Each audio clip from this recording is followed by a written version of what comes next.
Hello बच्चों।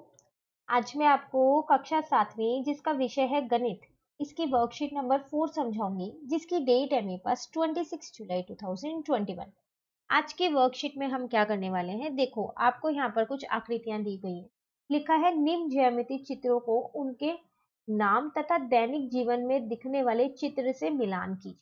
तो आपको यहाँ पर ये कुछ चित्र दे रखे हैं, उनके नाम भी दे रखे हैं और आपके जो दैनिक जीवन में इन चित्रों का इस्तेमाल है वो भी आपको यहाँ दे रखा है। आपको क्या करना है, मिलान करना है। चलिए देखते हैं, यहाँ पर पहले इसको देखते हैं। देखो पहला तो देख के ही पता चल रहा है कि ये हमारा क्या होगा, बिंदु होगा।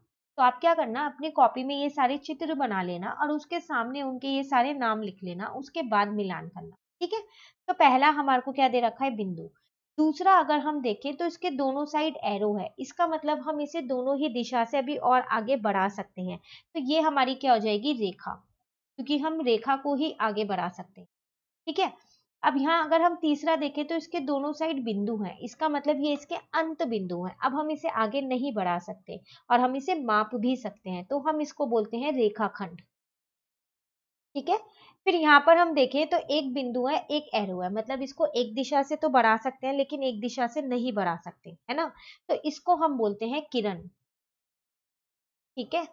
फिर यहाँ पर अगर हम देखें तो दो रेखाएं हैं, लेकिन इनके बीच का जो ये गैप होता है ना, ये हमेशा बराबर होता है। और आपको पता है कि हम इन रेखाओं को क्या बोलते हैं, इन रेखाओं को हम बोलते हैं समांतर रेखाएं। ठीक है। फिर अगली अगर हम देखें तो ये दोनों रेखाएं आपस में एक दूसरे को काटती भी जा रही हैं, तो इन रेखाओं को हम बोलते हैं प्रतिच्छेदी रेखाएं। ठीक है। फिर यहाँ पर देखें तो यहाँ भी वैसे तो दो रेखाएं ये आपस में काटती हुई जा रही हैं, लेकिन ये यहाँ पर 90 डिग्री का कोण बनाती हुई जा रही हैं, तो इन रेखाओं को हम बोलते हैं लंबवृत्त रेखाएं। ठीक है।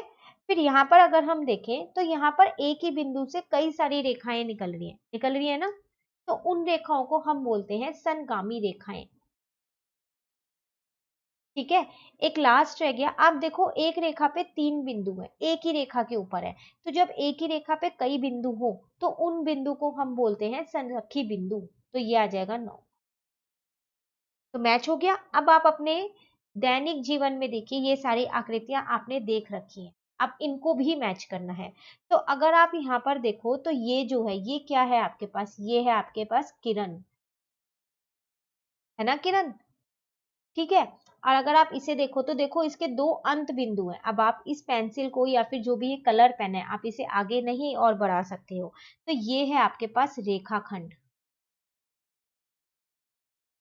ठीक है। इसे अगर आप देखो तो आप इन्हें समांतर रेखाएं भी कह सकते हो, इन्हें कह सकते हो ना समांतर रेखाएं। तो आप इसे समांतर रेखा के साथ भी मिला सकते हो। और साथ साथ अगर आप देखो कि इस पे जो ये बर्ड्स, जो भी चीज है, बर्ड्स हैं, जो भी चीज लगी हुई है, ये एक एक रेखा पे ही है। एक रेखा पे ये सारे हैं, फिर एक रेखा पे ही है। तो इसका मतलब जब एक ही रेखा पे कई बिंदु होते हैं, उसे कौन से बिंदु बोलते थे, संरेखी बिंदु बोलते थे ना। तो आप इसको इसके साथ भी मिलाओगे। ठीक है। फिर अगर आप देखो तो यहाँ एक ही बिंदु से कई सारी रेखाएं जा रहे हैं, तो उसको हम क्या बोलते थे, कौन सी रेखाएं बोलते थे, समगामी रेखाएं। तो आप इसको इसे समगामी रेखाओं के साथ मिला दोगे। ठीक है। फिर यहाँ पर देखो आप कि यहाँ पर ये ऐसे बन रहा है, प्लस का साइन। तो ये तो 90 डिग्री का कोण बना रहा है ना, इसका मतलब ये कौन सी रेखाएं हैं, ये आपके पास है लंबवृत्त रेखाएं। आप इसे साथ साथ प्रतिच्छेदी रेखाओं के साथ भी मिला देना। क्यों, क्योंकि प्रतिच्छेदी रेखाएं भी तो ऐसे क्रॉस में ही जाती हैं, बस वो 90 डिग्री का कोण नहीं बनाती हैं। ठीक है। तो आप इसे लंबवृत्त रेखाओं के साथ मिलाइएगा। ठीक है।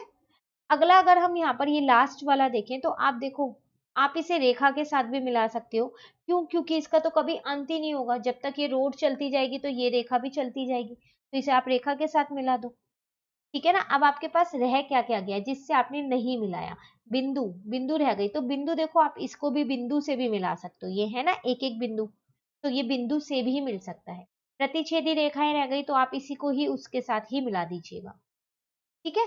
चलिए आगे देखते हैं। अब आगे हमसे यहाँ पर क्या कह रहा है, दिए गए वृत्त को देखकर निम्न प्रश्नों के उत्तर खाली स्थान में लिखिए। एक वृत्त आपको दे रखा है और कुछ प्रश्नों के उत्तर आपसे पूछे गए हैं।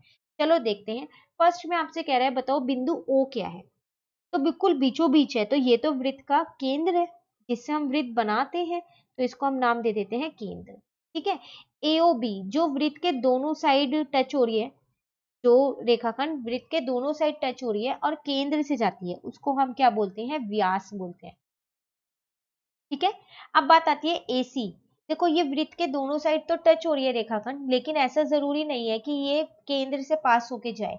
तो जब ऐसी कोई रेखाखंड होती है उसको हम बोलते हैं जीवा। ठीक है। अब बात आती है OC। ये वृत्त के एक साइड तो टच है और दूसरी साइड ये केंद्र पे टच हो रही है, तो ये हमारी होती है त्रिज्या। ठीक है। अब उसके बाद अगर हम यहाँ देखें, कह रहा है रेखा AB वृत्त रेखाखंड AB वृत्त को दो बराबर भागों में बांट रहा है। आप देख रहे हो AB रेखाखंड वृत्त को दो भागों में बांट रही है, बिल्कुल बांट रही है दो भागों में, है ना। तो प्रत्येक आधा भाग क्या कहलाता है वो आपको बताना है। तो आप सोचो कि आधा भाग क्या कहलाएगा, वो कहलाएगा आपका अर्धवृत्त, आधा सर्कल, आधा गोला जिसे हम बोलते हैं। ठीक है। तो अर्धवृत्त हम यहाँ पर लिख देते हैं उसको। ठीक है। फिर है रेखाखंड OA या AO, किसके बराबर होगा, ये OB के बराबर होगा। ये OC के भी बराबर हो सकता है, क्यों, क्योंकि ये वृत्त की तीनों ही त्रिज्या हैं। अब वृत्त की कितनी भी त्रिज्या हो, लेकिन उनकी जो लंबाई है वो हमेशा बराबर होती है। ठीक है, क्लियर हो गया। उसके बाद यहाँ पर कह रहा है कि बिंदु D की स्थिति। तो अगर आप ध्यान से देखो तो ये बिंदु D जो है ये वृत्त के बाहर है, तो मैं इसको बाहरी बिंदु ही लिख देती हूँ। ठीक है, कंप्लीट। चलिए आगे देखते हैं। अब यहाँ आपसे कह रहा है अपने घर में से उन वस्तुओं के नाम लिखें जिनके द्वारा आप एक वृत्त बना सकते हैं। तो वैसे तो बहुत सारी वस्तुएं होती हैं, लेकिन कौन कौन सी अगर हम एकदम से सोचें तो एक तो हमारे दिमाग में फटाफट से आ जाएगा चूड़ी, बैंगल, उससे बनाते हैं, ज्यादातर हम उसी से ही वृत्त बनाते हैं अगर हमारे पास प्रकार नहीं होता तो, है ना। तो एक तो चलो वही लिख देते हैं। और दूसरा कौन सा होता है, दूसरी होती है बॉटल की कैप, बोतल का ढक्कन, उससे भी तो बना लेते हैं हम कई बार, है ना। तो यहाँ लिख देते हैं बोतल का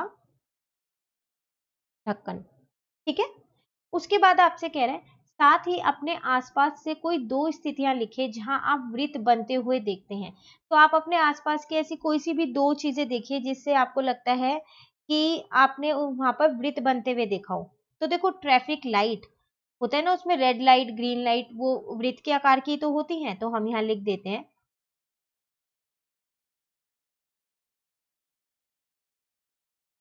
ट्रैफिक लाइट। ठीक है। और कोई आपको ऐसा लगता है कोई और है, और भी वैसे तो बहुत सारे, सूरज, वो भी तो गोल होता है, वो भी तो हम देखते हैं ना सुबह और शाम। तो ट्रैफिक लाइट और सूरज दो चीज मैंने लिख दी है। अगर आपको कोई और चीज दिखती है, आप घड़ी भी लिख सकते हो, आपके घर में जो होती है क्लॉक, वो भी लिख सकते हो। ठीक है। तो कोई से भी दो लिखनी थी, मैंने दो लिख दिया, आप इसमें कोई से भी दो चीजें लिख सकते हो जो वृत्त के आकार की बनती हो। ठीक है। तो आसान सी वर्कशीट थी हमारी, वर्कशीट नंबर 4 जो कि कंप्लीट हो गई है। अब वर्कशीट नंबर 5 जो है वो हम अपनी नेक्स्ट वीडियो में करेंगे। तो अगर आपको ये वीडियो अच्छी लगी तो आप इसको लाइक जरूर कीजिएगा और मेरे चैनल को सब्सक्राइब कीजिए। Thank you.